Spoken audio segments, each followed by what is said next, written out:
All right, I think we're live. So I just want to say thank you for watching us on Ask the Expert. I'm here with our guest, Dan Lender. I always feel like I should be able to reach through the screen to get your finger up we can touch. Anyway, I'll get to Dan in a second, but I want to thank everybody for watching. We're a couple minutes late starting. You know, this internet game still has its snags and snafus, and we have tech problems every now and then. So thanks for bearing with us. Again, this is Ask the Expert, which we started at the beginning of the pandemic.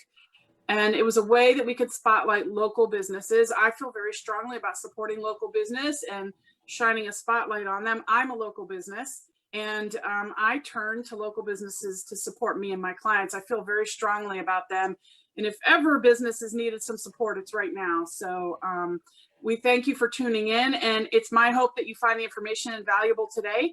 And hopefully you'll refer back to it, need Dan's services, or have somebody who in your life who he might be of service to and able to help. He's a fantastic business, and you'll hear more about him. And we would also ask that you share this. If you like what you learned today, please share it with your friends and family and colleagues. We make it available on Facebook, and we will also have it on YouTube. And we can always, if later you can't figure out how to find it, just reach out to us and we'll make sure you get the link. But please do share if you're willing to do that. We're going to have a great conversation with Dan Lender of Golden Rule Home Watch. And I'm going to ask him some questions. And if we have time at the end, we would gladly welcome your questions. You can just type them into us on Facebook. Jennifer will ask on your behalf at the end. So hopefully we will have a little bit of time left over and we'll be able to get to that. So thank you again for joining us today. And like I said, my guest is Dan Lender. Hi, Dan. Hi, glad to be here today. Good. And we're so happy that you're here. Dan has a really unique business, and I don't know of another one in the region, and it's called, as I mentioned, Golden Watch Home Rule. And what Dan does, and you'll hear more about it, is that he can watch a house or a car, as it turns out, when people are away, or if they've got a property in the area because someone's passed away or somebody locally needs help, he can help. And he has all kinds of high-tech tools and reporting that make the process so much better. I think the main thing he sells, although he might not word it this way, is peace of mind. So we're going to get into that a little bit more a little later. And before we do that, I just want to share with you briefly, I like to always give a little real estate update because I get that question from a lot of you. And I want to share, again, a little anecdotal. Sometimes I go totally factual and sometimes I go very anecdotal. But we are seeing the real estate market's like wildfire. I heard a lender today say that he hasn't seen anything like it in his 20-some years in the business. And we've been through some hot markets in the past, but we were looking at some data recently that said contract activity for the last completed full week was up 26.5% over the same week throughout our entire region, every price range, every housing style from the year before. So, I mean, that's fast, really fast. And we have very little inventory. But what I want to share with you anecdotally is that we had a listing last week that came on the market and I had multiple offers. We ended up with 6 offers, which is very good. And of the 6, every single one either waived home inspection or had a pre-inspection, which is when you do the inspection before you submit the contract so you can go in without that contingency. And that is what buyers are up against, having to get very creative and do these things ahead of time. Most of the offers waived either financing or appraisal or both. And they just made it a very favorable contract for the sellers. While I was talking to these realtors who submitted the offers, because only one can have an accepted contract, one of the realtors had been in a situation where she was one of 32 contracts the week before. And in talking with the lenders who had buyer clients submit on this property, because I call all the lenders, one of them told me he had a client the week before who had been one of 50-some offers on the house. So that tells you something. There's not enough inventory. And if you know someone who's been thinking of selling, now is the time. Of course, if they have to turn around and buy in our region, that's a challenge, and I'd be happy to talk with them about it. But just want to share with you a little bit about what we're seeing going on. So it is a very, very hot, low inventory market. If you want to hear more about your specific neighborhood or an area in which you are interested, I'm happy to chat with you more offline. Just feel free to reach out to me and Jennifer, and we'll schedule a phone meeting or Zoom meeting or come out, face to face-to-face if that's what you'd like. So I just wanted to share that. Any questions, certainly let me know.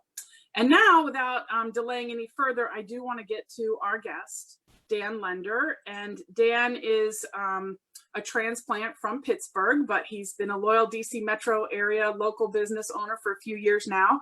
And one of the things I like about Dan is actually right in the title of his business, Golden Rule Home Watch. And he really does believe in the golden rule.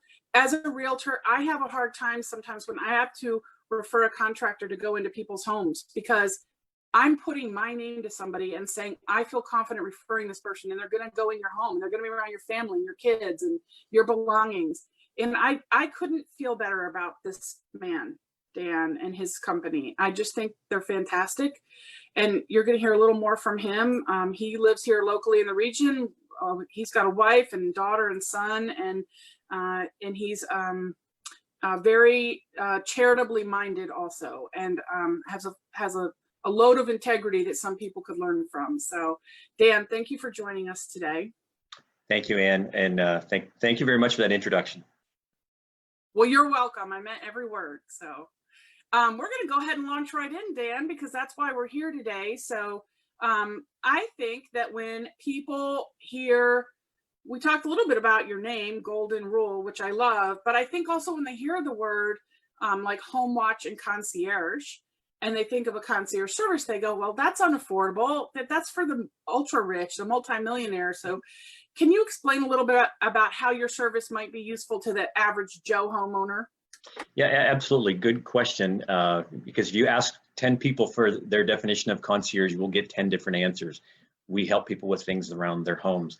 A lot of our clients are wealthy. They may have a second home. They may travel south or west for the winter. But we also have many clients who are, they have a home that is part of an estate that's being settled. Perfect example is the parents or grandparents have passed along, and the adult children have a house that they now are responsible for. They may not live in the area, but they have a home somewhere in Northern Virginia that they're now responsible for, and they want to make sure that nothing bad happens. I have several clients like that. They're not wealthy. They just happen to have a home that needs to be taken care of and looked after until they decide whether to sell it, keep it, live in it, rent it, whatever. Those folks often call me. So you don't have to be wealthy to use my service. So you bring up a really, because I know as a realtor, we do get those calls from people who they're calling in from out of state, sometimes out of the country, and they have a property here for whatever reason. Their state department, they're building a home here. They have parents who have passed away, and they just need help. And they turn to a realtor because I think in their minds, real estate, okay, but that's not really something that we do. I mean, we may look in on a property when we have it listed, but it's, going there regularly is not something that we do, especially when it's not even on the market. So knowing that you can do that and you use a host of tools to look after the home is really critical. I've worked on my own parents' estate, and that's, local. And it's very hard to keep up with. So I can only imagine the pressure people would feel if they were afar trying to do that. So I know when you do that, Dan, you have a host of high-tech tools. You say you're high-tech. So can you talk a little bit about the tools you use and what that means in your business and how it benefits your clients? You absolutely. And you made me think of a recent client, State Department. They had been deployed for 12 years. They bought a house in Northern Virginia sight unseen because they wanted the house in that neighborhood. But they bought it in February, but they're not going to be in the house till late August. So, and they don't have any family in the area. So they called me to look in on the house for them until then. To your question, I use various tools to substantiate and validate what I see, smell, and hear.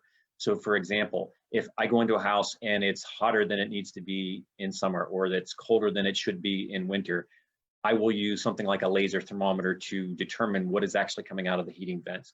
If I see a spot on the wall, I will use a moisture meter to determine, is it actually an active water problem, or is it something that's just been there for many years? So I use various technologies to validate what I see, smell, and hear. And I also use a very, very customizable reporting platform. So whenever I have a client and I go to their home, I developed a custom reporting template for them and for that home. And we'll talk about it, I think, coming up. But that's built on a cloud-based platform that is I can send anywhere, and it's time, date, and GPS stamp. So everything is very, very measurable, very defined, very objectively, very objective metrics. I like what you said, because first your spidey senses are tingling, right? Because you said, sight, sound, smell.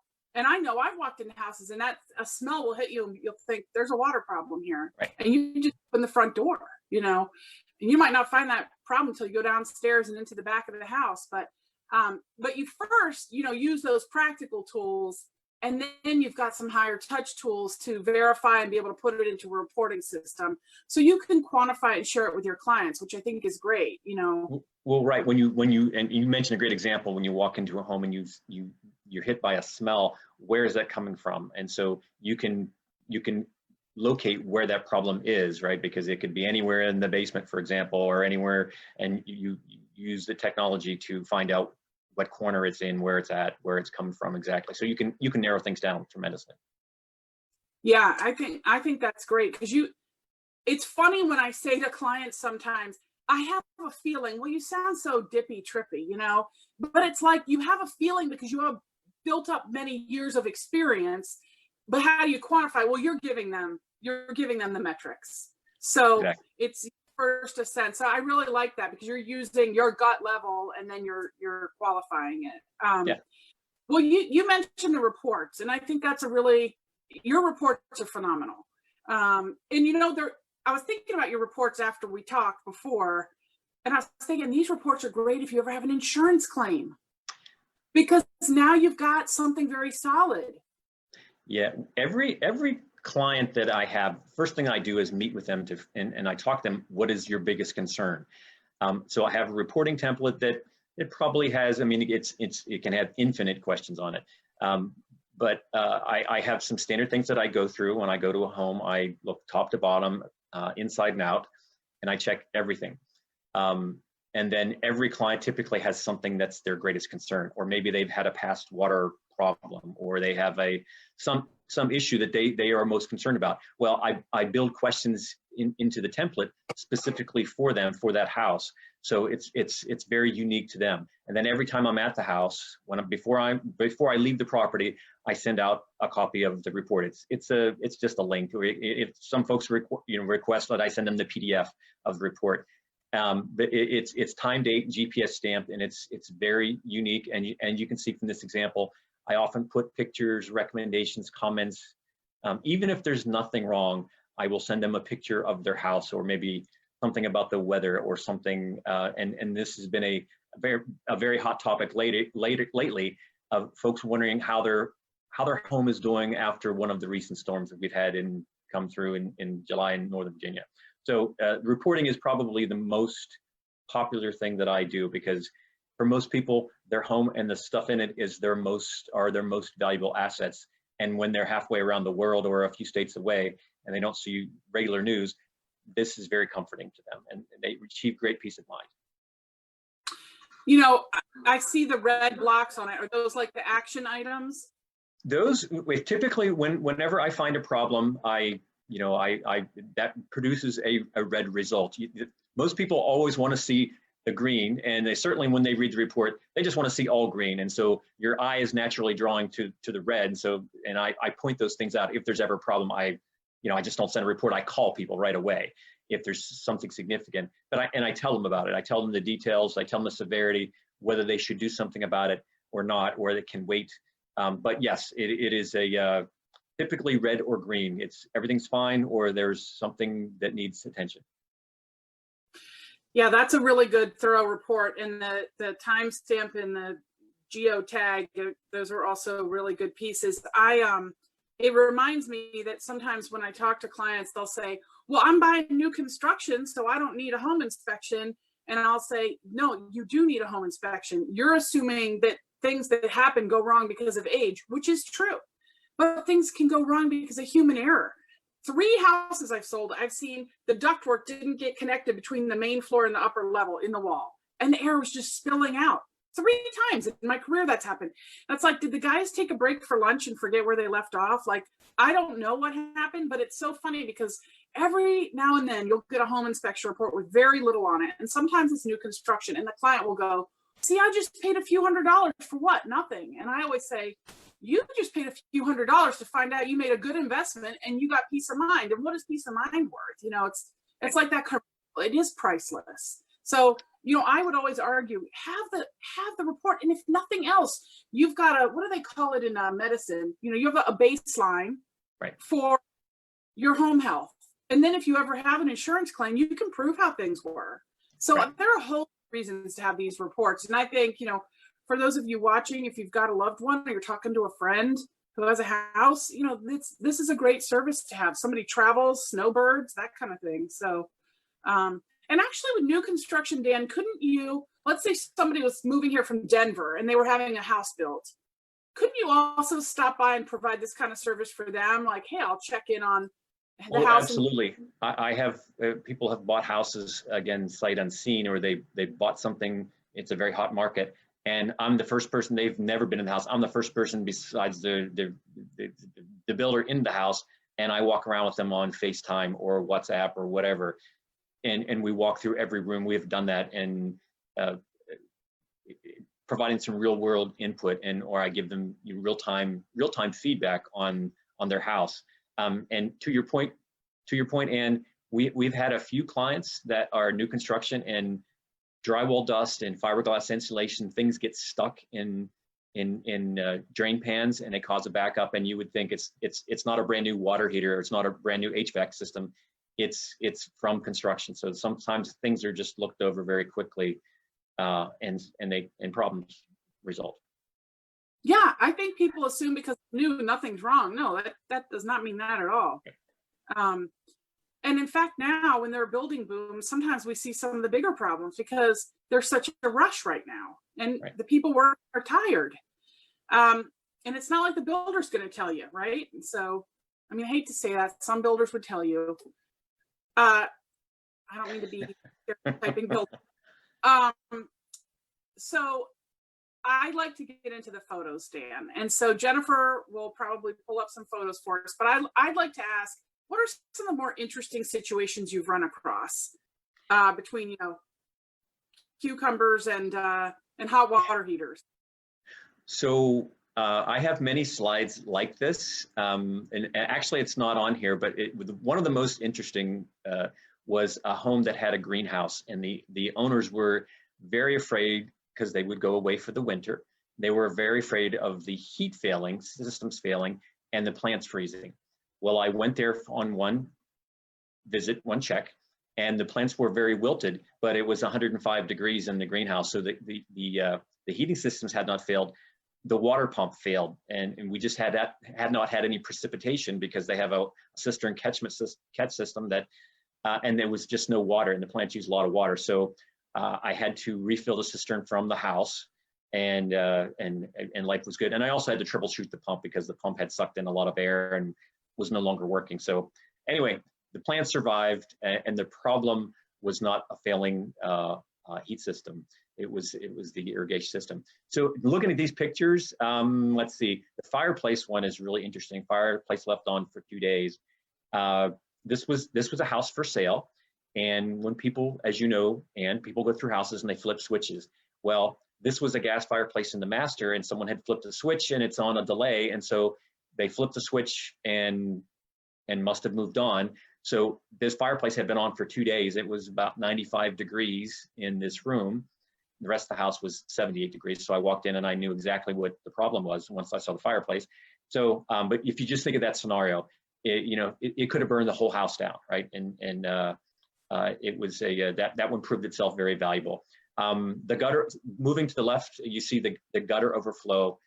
This was a townhouse where, when I'd go to the house after any kind of rain, I would see this problem, water running outside of the gutters. Well, it turned out the water was running in this house. It also had water damage inside twice. And the water would run from the top roof down to the next level, and it would overwhelm the gutters and back up into the house. So the water was spilling outside the the scuppers and the gutters, but it was also running inside the house. And so when we found that, we knew exactly what was causing. I worked with the realtor in that one and a contractor to actually troubleshoot and fix the problem, because it would only happen when it rained really hard. And so this became self-evident. Right below that is I went to a home on a Friday, and a painter had painted the door jamb, and they were also doing work in the garage. Well, they left the door open so it would dry. Well, on a Friday afternoon, they just got busy and left the house. And I went to the house, and this is exactly how I walked in. The door was open. Fortunately, it was spring of the year. There was not a great amount of bats, birds, and bugs and raccoons around. But again, if I hadn't gone to the house, no one would have been to the house till the following Monday. So, or if it had rained real hard or something. So you can run that play for yourself. And then you mentioned the cucumber. I had a client who they went to Asia, and they said that their refrigerator smelled very bad. And I looked, and you could see what was formerly a cucumber was now not a cucumber anymore, or it was a fuzzy cucumber, so it had quite a smell to it. Anyway, so yeah, I have many slides of these things. These kind of things happen all the time. Never a shortage of stories. Well, I do like the hot water heater one, because I know from talking to you that that's happened several times where, people don't even realize, there's no storms in the area. It's not the time of year where things are going to flood or we have hurricanes, but all of a sudden they've got several inches of water in their basement. It's because they were traveling and the hot water heater failed, but you can catch it early. Well, yeah, that's a great story too. In the bottom right is a leaking hot water tank. This is a case where it was a 70-gallon hot water tank, and when I went into the basement to inspect everything, I saw the damage to the wood baseboard, and I knew right behind that was the utility room with the hot water tank. And sure enough, I went in, and the tank had started to leak, and the water had soaked into the baseboard. Now, if no one was in the house, again, this was another house that was for sale. And if the tank had ruptured, you have a 70-gallon water vessel waiting to explode, and the water would have just kept running, right? Because it's an active water system, and it just would have keep pumping water out, and it would have had inches to feet of water in that particular basement. So we found it. I called the homeowner right away. I scheduled and met a plumber who came out and replaced the hot water tank. And they also fixed they had a part of the company that fixed the woodwork, and it was problem resolved before it became really expensive. Everyone was happy. Yeah, that is a great example of where you more than paid for yourself many, many times over. So right. Good catch on that.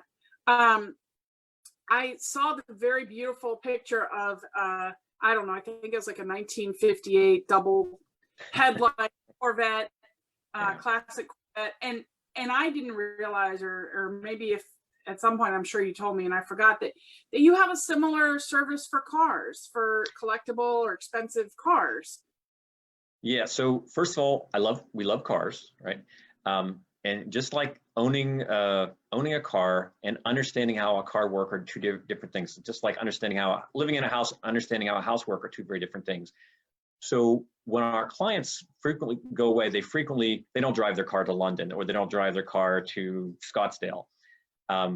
So we take care of cars as well. And it could be putting a smart battery tender on the vehicle so the battery stays optimally charged, checking the fluids, checking the tires, making sure that mold doesn't take over mold loves leather. So making sure mold doesn't take over the interior of the car, things like that. It's another very big, very expensive asset that the homeowner may have that they want to be taken care of in their absence. And if they're gone for 6 months and you don't start up the car for 6 months, you may just completely destroy the battery, right? And it can't be charged. And when the homeowner or owner comes back, the car is ready to go just like they are. They don't have to spend a lot of time getting their car ready because they want to resume their life back in Northern Virginia. So their vehicle is ready to go when they are. I've heard of critters getting in there too, like mice. Spiders and mice love. Well, they love houses when they're unoccupied, and they love vehicles, especially in the engine compartments and tailpipes, and they love to make nests. And because there's no one around, it's very quiet. And so spiders, insects, and mice love those things. Yeah, I guess it's that it's quiet and they know they're not around. I'm like, how do they always know when a house is vacant? Because I swear it'll be vacant one day and there'll be dead bugs in the corners. It's crazy. And I've actually seen you go in with a little vacuum and vacuum it up. So Typically, yeah, every home, you'll see me with a dust buster or a hand vac, and then a toilet brush, because those things tend to deteriorate very quickly. And you're right, stink bugs and Asian beetles. I mean, the bugs tend to get in and they can't get out, and they inhabit in corners for a while. And so, yeah, I vacuum them up. And so just to make sure things are stay nice and neat. yeah, good. We love that. Another service you have that I wanted to mention, I think you and I were talking about, it'd be good if more people knew about this and utilized this, called the key holder service, right? Thank you for asking, Ann. Yes, key holder services is just like it sounds. Let's suppose, and I have clients who are very particular about letting anyone in their home, and some of them may not even want me in their home. But so what I provide is a service called key holder services, where people can leave a key with me and I hold it securely, and it only go to the house when it's needed. Say, for example, if there's a storm, or if there's an emergency and fire, the firemen need to be let in, or something like that. Or let's suppose a family member has an interview at a local school, university. This is not probably a 2020 problem, but per se, but they need a place to stay and they need someone to let them in the house. I hold on to the key. I charge a very nominal fee. And so if you never need anything, then you don't pay a lot. If you need more of my services or something comes up, then I will, I will charge more for the time that put into meeting someone or going to the house or whatever. But it's a very cost-effective way to have as needed service to your house. No one will go in your house unless it's absolutely needed. So, and being licensed, bonded, insured, and background checked, we seem to be trustworthy. So people give us their keys. Well, good point. I'm glad you said about licensed, bonded, insured, because you can call yourself golden rule, but it's nice to be able to say you have those things in place too, right? So I think the key holder is a great idea. I mean, I think for a host of reasons, because we always say in real estate, Murphy's Law will go into effect as soon as you decide to sell your property. The AC is going to break, the lock's going to stop working for some random reason. Turkey vultures are going to move into the house and start roosting. I mean, crazy things happen. And by the way, these are all things that have happened. Yeah. So it's just amazing, some of the stuff that happens. But I think that's a great service. This time of year too. I mean, storms come through. I mean, storms come through and no one can predict that. So people want to know, is my house, have any shingles blown off? Has a tree fallen down? Has anything happened? And so I can go to the home and have a look around inside and out and report back to them that things are fine. Enjoy the rest of your day, or yes, here's an issue that we need to have resolved, right? I had, it was either, I'd have to go back and look, it was either June 2006 or June 2007. We had 3 days where it rained nonstop here in the metro region, and I had 9 listings. And I remember my dad was working with me and we divided up the listings, and we got to get to all these listings. Now I had like people living in 3 of them. So I think he and I ended up dividing the remaining 6. Out of the 9 listings, 4 of them took on large amounts of water and had never flooded before. Well, you can imagine, I mean, just getting contractors. If I had that many, how many other houses had problems? It was mind blowing how to deal with that. And I would think somebody like you would come in very handy at times like that. People were traveling or, out, State Department out of the area for a long time. So I think it's a great service. So I realized, Dan, we've had a really good conversation. We're at 1:33. We started a couple minutes late. Okay. And we should probably wrap up. I had a couple more questions I could ask, but I'll hold them for another time. And for those of you watching, if you had questions, feel free to reach out on Facebook or to me and Jennifer, and we will be happy to get your questions to Dan, or you can ask him yourself because his information is here. So again, this is Dan Lender, and he's the principal and owner of Gold Rule Home Watch and Concierge. And there you have his contact information. And I will vouch for him and tell you, I think he's a great business owner. And if you've got family members who are looking for this kind of service, I really feel I can put my name to him and say, I think you can trust him in your home. So Dan, we're so grateful you were with us today. And I hope that, Golden Rule continues to grow and provide the great service it provides. So if anybody watching misplaces the information, needs to get in touch, we'll always have it and be happy to put you in touch. So that really wraps us up for today. I want to say thank you to Jennifer, who pulls the strings for us behind the scenes. I call her the Wizard of Oz, no pressure. And then we want to thank you for joining us for Ask the Expert. If you need an expert in real estate, I happen to know a good one. And we're happy to help you with your DC metro region needs. And interestingly, lately, I've had a lot of referrals for people outside of the area who've contacted me and said, do you know a good realtor in Boston? And I had one locally, just Frederick County, Maryland. And so, any real estate needs you have, close or far, we're happy to help. So please keep us in mind. And we obviously know really good vendors in the area, and we're happy to share them. So Dan, thank you again. Thank you, Ann. Thank you, Jennifer. Thank you. And to everybody, thanks for watching. We'll be available on YouTube, and you can catch the recording on Facebook if you want to go back to it. So thanks again. Okay. Have a nice day.